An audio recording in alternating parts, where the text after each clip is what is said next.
Distinguished guests, please welcome President and Chief Executive Officer of the Detroit Regional Chamber, Sandy Baruah. All right, good morning, everyone. Good morning. Welcome, welcome.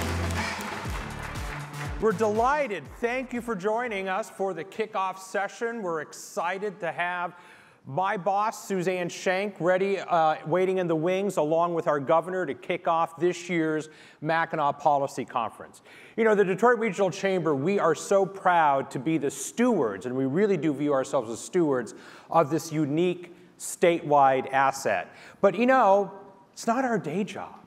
You know, we do this out of love. I mean, our day job is frankly being the largest business organization in the state of Michigan, the third largest chamber in the country, and all the staff you see making sure that all the trains up here run on time do something completely different, you know, down south when they're in the office. You know, business development, economic development, accounting, HR.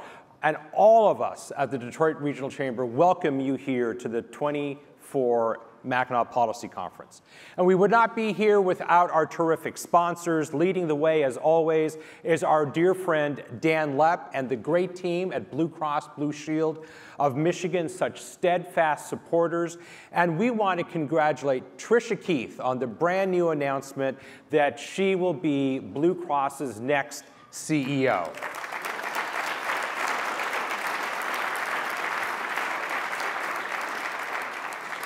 My sincere thanks to our Ruby-level sponsors, Clark Hill, Huntington, and the Ralph C. Wilson Jr. Foundation. And we have over a dozen platinum sponsors this year. So please, a round of applause for our platinum sponsors and all of the sponsors that make this possible. The theme of this year's conference is Bridging the Future Together. Now, this is important because it's a challenge. It's a challenge because, to paraphrase our pollster, Richard Schuba of the Glenn Gariff Group, we live in an era of misinformation. Now, while political polarization and tribalism have grown since the 1990s, with a brief reprieve after 9/11, our statewide polling shows a deep divide in issues that are not just political, but a deep divide on fundamental issues impacting Michigan's trajectory forward. Specifically, during my time on stage with you today and tomorrow, I want to focus on three issues that should not be political issues, but in today's environment they are. And they are the value of democracy, the value of higher education, and the global transformation taking place in the automotive industry to electrification. So on the importance of democracy, our statewide polling, which dropped yesterday, and I'm sure you read about it in the newspapers, only 67% of Michiganders agree that democracy is the best form of government. That is a head-slapping moment. 17% said that democracy, it didn't matter if we were a democracy or not. And 5% of Michiganders said that violence is acceptable if their candidate loses the election, even if credible, nonpartisan, and bipartisan entities say that the election was decided fairly. If you extrapolate that 5% in Michigan across the country, that means 17 million Americans are willing to engage in violence. If we're going to bridge the future together, we need to bridge this information gap around the importance of democracy in the home of democracy, America. Of the many things that makes the United States special, it is our standards, and it's what makes us a global powerhouse. It is the world's faith in our standards. It's the world's faith in our stability. It is the world's faith in our belief in free markets and capitalism and democracy is what gives America her strength. If we lose faith in those elements, the world will too. You know, after the 2020 election, the Chamber was perhaps the first and only business group to say very loudly that the 2020 elections were fair and among the most secure we've ever had, without taking a position on Biden versus Trump. After January 6th, we took a major leadership role in the support for American institutions, American democracy, and calling out the outrage that was January 6th. And subsequent to that, we have been leaders in supporting access to the ballot box and extending the right to vote to all those who are legally eligible. These are important. And you ask, why does a business organization care about these issues? And it's because in this changing environment, business leaders now have a role to play in combating misinformation. For those of us who went to business school way back in the 80s when we were inventing the wheel, there were no courses taught about how business leaders engage in the public sphere. But we need to do that today. Look no further than the Edelman Trust Barometer, which has now for several years ranked businesses and employers as the most trusted source of information. These are the reasons why I'm going to be proud to join our Secretary of State, Jocelyn Benson, at 3:10 on the porch today to announce a business partnership led by the Detroit Regional Chamber and her office, the Secretary of State's office, to encourage businesses to use their powerful voice to help dispel information and encourage people to be engaged and informed voters.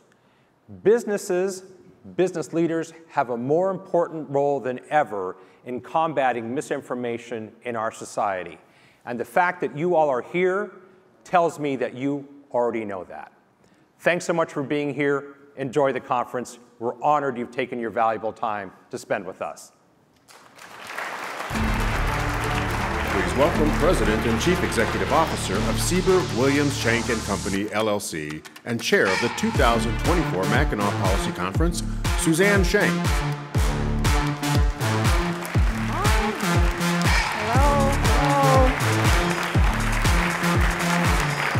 So good to see everyone. Thank you all for being here.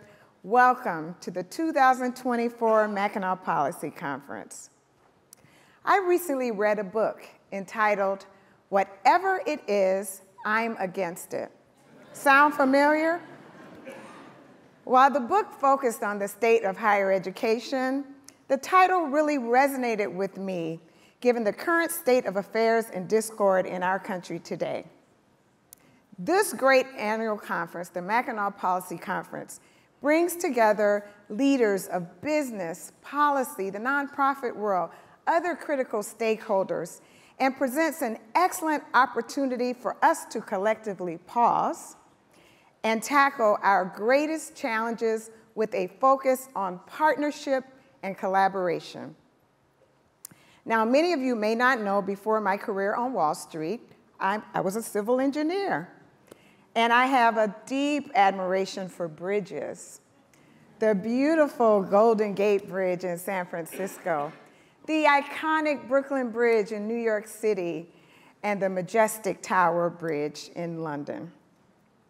Right here in Michigan, we have the Blue Water and Ambassador Bridges, both international throughways, and we all saw traveling up here the beautiful Mackinac Bridge, picturesque.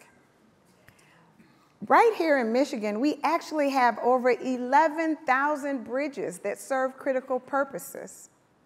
But while I love bridges for their stature and beauty, more important is their practical role of connecting people and communities, connecting goods and services with the businesses that thrive. That's why we picked the theme for this year's conference to be Bridging the Future Together. Now, I recently read a Pew Research Center report highlighting the deep distrust infusing Americans today. Within the report, they had a study of voters during the 2020 presidential election. It found only 2% of Biden voters and an equally small number of Trump voters believed those who voted for the opposing party actually understood them. But the survey went further and asked voters to describe what they would want the opposing side to know about them to actually understand them. And the answers, although from Democrats and Republicans, were more or less the same. Let's see if you can figure out which political ideology belongs to whom. One voter said, "We all want the same things, to take care of our families, be financially secure as possible, and live in communities that thrive and serve our needs. I may not support your choice of candidates, but I will fight for your right to support them." Another voter said, "I believe we can disagree about many things without labeling each other as immoral, bad, or racist. I am teachable. Are you?" And finally, yet another said, "We are Americans, not enemies. I believe both parties need to set aside their anger and work together." Can you tell? I couldn't. This clarified a notion I've held for a long time, one that has only grown stronger as our nation has become more divided, that despite all our differences, we ultimately all want the same things. I'm hoping we all realize that we cannot propel our communities, state, or nation forward unless we figure out a better way to collaborate, partner, and compromise. But we all know this is easier said than done. Now, I'm from the South, and my mother often stated an old Southern parable: "You have 2 ears and 1 mouth for a reason. You should listen more than you speak." So here's my big challenge of you this week. I ask that you meet someone you do not know, someone who is different from you in some way, someone from a different industry, political party, gender, even generation, and try to come up with something on which you can collaborate. Better yet, exchange business cards and get together post-conference to continue the discussion. Because I believe there are more basic tenets upon which we can agree than disagree. We all want safe, clean communities. We all want dependable infrastructure. We all want high-quality schools for our children. We want a better tomorrow than today. If we can agree that we want these same things, we can finally crack the code on problems that can and should be solved. Let's put function over dysfunction and people over politics. I am sick and tired of the unrelenting fights and hyperbole we face every day. It's exhausting. But this week, we have a dynamic group of speakers converging on the island. They are Democrats and Republicans. They are men and women, a record number of women this year, in fact. They are, thank you. They are CEOs, college presidents, commerce secretaries, thought leaders. We, all of us, we are the stewards of civility. We set the standard for how key stakeholders and everyday citizens diminish partisan undercurrents. Because while each of us may hold different beliefs, we are all striving for the same thing. We want Michigan to succeed. This state is really the epicenter of American commerce in countless ways. It's imperative that we team up to find real transformative solutions to bring jobs, businesses, and population within our borders. Getting there won't be through bickering or vilifying. It will necessitate listening, connecting, expanding. It will require building bridges. I hope we all walk away this week not only inspired, but energized to really tackle the problems confronting our state and region. Together, with common effort and common purpose, we can and will achieve significant growth to propel our economy forward. Together, we will bridge the future of a prosperous Michigan. And for more on that, it's my privilege to welcome to the stage our great governor of our great state, Governor Gretchen Whitmer.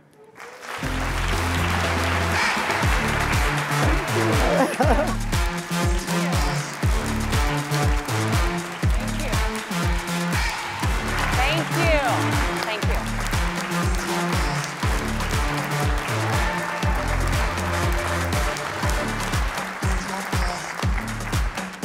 Thank you, everybody. I'm so glad to be back. And is it just me, or does it seem like I've never noticed everything is Honolulu blue, right? So at this year's conference, I am excited. I always look forward to this. There are always some great conversations that happen up here. And we're going to tackle big questions, like who has the best fudge? How late is too late at the Pink Pony?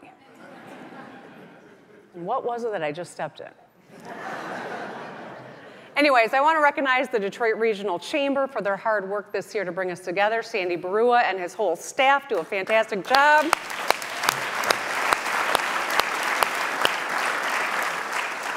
And of course, Suzanne Shank is doing a great job being the chair this year, right?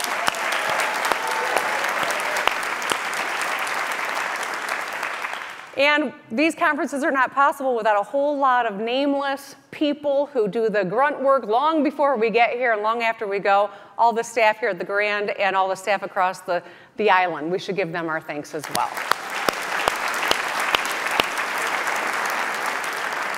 So it's been a heck of a year. Since I was last here, we've gotten a lot done. Michigan manufacturing is surging. We've seen billion-dollar projects and thousands of new jobs building cars and chips and batteries, clean energy. In 2024 alone, that included Corning in Saginaw County, creating 1,100 jobs, Piston Automotive in Auburn Hills, creating 900 manufacturing jobs, the Copperwood Mine, creating 370 jobs, driving $425 million of investment in the Upper Peninsula, and there are many more, but that's just a few examples. And this year, we brought our total number of auto jobs secured in the last 5 years to 38,000. So according to the US Department of Labor, our workforce system is #1 in credential attainment for adults and #2 for helping adults get employed. We are #6 in the nation for registered apprenticeships, 22,000 in the last 4 years. We've expanded the Michigan Reconnect and the Michigan Achievement Scholarship to knock off thousands of dollars off the cost of college or skills training. We passed game-changing clean energy package, committing Michigan to 100% clean energy by 2040. It's going to lower costs and make us a national leader on climate. And we have the top economy for clean energy jobs. We're supporting students. 1.4 million Michigan kids now get free breakfast and lunch at school. And it saves their parents about $850 per kid and a whole lot of time in the morning. So the eyes of the world are also on Michigan right now because we will soon become the first state in the history of our nation to restart a shuttered nuclear power plant at Palisades. And we continue making progress on so many other kitchen table issues: housing, childcare, infrastructure, reproductive health, and more. So as I've said it before, and I'll say it again, I'm very optimistic about Michigan and about our future. Detroit is still basking in the glow of a record-setting NFL draft. Coach Campbell, GM Brad Holmes, Sheila Hamp, and the Lions are on the prowl for another playoff run. And Super Bowl, I'm calling it. And the Detroit Grand Prix is this weekend, and Team Penske just won back-to-back Indy 500s, which has not happened in 22 years. So congratulations to Roger Penske and driver Joseph Newgarden. Hudson's Tower is reaching for the sky. Population is growing for the first time in 67 years, and Michigan Central Station is reopening next week, a living symbol of resurgence. So we're scrappy, we're open for business, and we're still embracing the power of and. Families and businesses, communities and industry. We're making progress with our new economic development tools to grow our economy, bring supply chains home, and create good-paying manufacturing jobs. There's always more good work to do. I talked to the 9-person graduating class of Mackinac Island Public School this past Friday. This year's conference is really an opportunity to recommit ourselves to building a Michigan that all 9 of them can be proud to call home, and all the graduates, of course, across the state. It's also about networking, eating great food, enjoying a cool breeze coming off the lakes, and enjoying the spectacular weather. We have been so lucky every year lately. But I encourage you to open your mind to creative new solutions to the pressing problems we're all grappling with. Ask yourselves how you can help move Michigan forward. In my keynote on Thursday, I will focus on how we can build on our progress and unleash Michigan's entrepreneurial spirit. We'll help innovators feel more represented in state government and connect them to the resources that they need to do what they do best, solve problems and build the future. So you'll hear more in my keynote. We just made some exciting announcements on housing and energy, and you'll also get the opportunity to hear from one of my good friends, Secretary Gina Raimondo, on how the federal government is helping to deliver. Secretary Raimondo, by the way, just so you know, is a Michigander by marriage. So between her and Secretary Buttigieg, we're slowly marrying our way into the entire cabinet. I hope you all have a wonderful time. Pace yourselves, stay hydrated, and I look forward to seeing you, talking with you, and engaging with you out there and for the months and years to come. Thank you so much.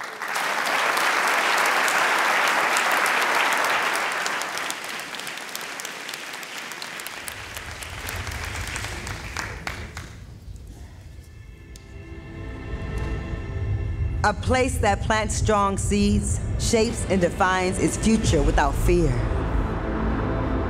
There is a rush, an urgency blooming in the heart of our city, a wild seed, disguised as a paintbrush, a keyboard, or a film camera, planted in our rich Midwest clay, now thriving, expanding its reach far beyond the surface. We are the beneficiaries, artists who collage, stain glass, and sow community, build and imagine and dream far beyond expectation, the brick and mortar strength of Marygrove, the pride and growth toward the east, alive on Jefferson and Chalmers, from Bagley to Southwest, we barbers, runners along an international riverfront, poetry in our drive, our walk, our black bottom stories.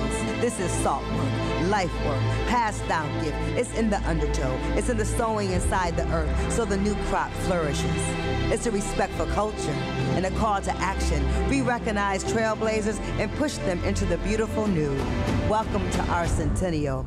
We're just getting started. As we honor Gilda Snowden, united we stand proudly in the Amazon shadow of Charles McGee, a concert of colors, a parade of Deshaun Jones and Chris Johnson notes. We are a bustling people's food co-op, tech town and necessary block clubs, sidewalk festivals and new community hubs. Ideas transforming highways, our art district, the right, the DIA, our libraries, the new center and avenue of fashion, the way we eat together, the way we generate love, and pass down our canvas complex stories to the next generation. What a rich soil we water. Our youth, our elders, our legends, our millennials, our creators, with heavy roots, wild seeds, as vast as the stars. Welcome to our centennial. We're just getting started.